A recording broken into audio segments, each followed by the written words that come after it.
Si Boss Bert hindi pa rin umuuwi. Bukas na yung flight namin papuntang Cebu. Cebu?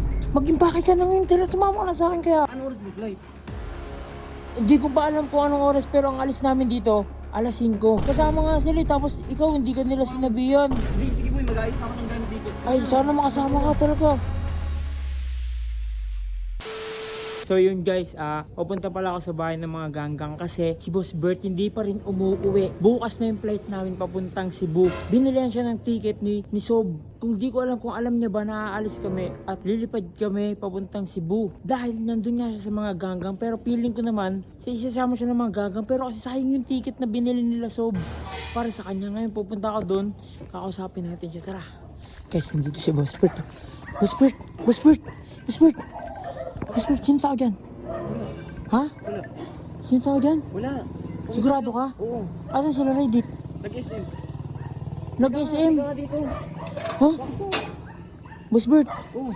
may sasabihin ako sa'yo. Ano? Asan sila pumunta? Nag-SM ata. Sigurado ka? Oo. Magkakasama sila. Bakit ba?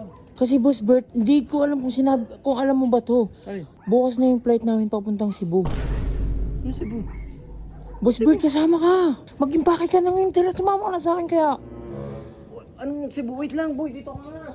Ha? Ano Cebu? Wala namang sinabi sa akin Cebu. Ano? Ano Cebu? Boss Bert, Oh. kasama ka. Anong gagawin doon? Binila ka ng ticket nila, Sob. Kasama ko? Oo.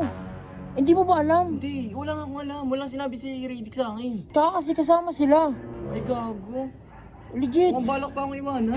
Wala ba sinabi sa'yo? Wala talaga, promise. Ay ko, Paul, ba't? Iniwanan niya ako Boss Bert. dito kasi nag-SM sila eh. May mga bibili Hindi, doon ganito kasi, Boss Bert. Oh.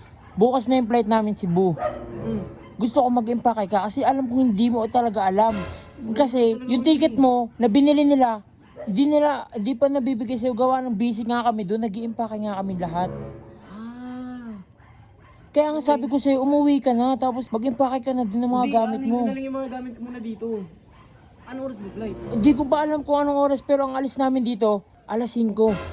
Alas 5. Oo, Boss Bert. Hindi, sige, ano yun, boy, papunta na lang mamaya sa bahay. Ipapaayos ko na lang din yung mga ano ko, yung mga iba kong gamit doon. Sige. Tapos, bukas, daanan nyo na lang din ako dito kung sakali.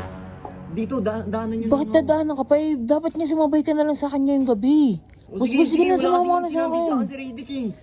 Mga pangakupal naman nun. Eh, sila nga kasama nga sila eh. Kasama nga sila eh. Tapos ikaw, hindi ka nila sinabihan. Mukhang balak pa akong iwanan. Alam, malakas talaga ako ko na ano, hindi talaga nila sinabi sa'yo at di nila talaga alam. Kaya pinuntahan kita dito, sinadya na talaga kita. Buti na lang talaga wala yung mga ganggang na yun. Boss Bert, sumama ka na sa akin. Hindi, sige boy, mag-aayos na ako ng gamit dito. Boss Bert, aabangan kita. Oo, sige. Tutulungan kita. Sige, thank you Alas boy. 5 ng hapon ang alis namin dito ah. Sige, basta mamaya po, mag-aasikaso na rin ako ng gamit. Pero magpapatulong ako kay CJ kasi hindi ko talaga kaya mag-isa, Boss Bert. Gusto ko nga, Sige. kung pupunta ka dun, tapos manghingi ka ng sorry sa mga kuya mo, edi, makakasama ka ng maayos, hindi yung ganito, nagmamadali ka. Ngayon mo pa nalaman, gabi, last day na namin dito.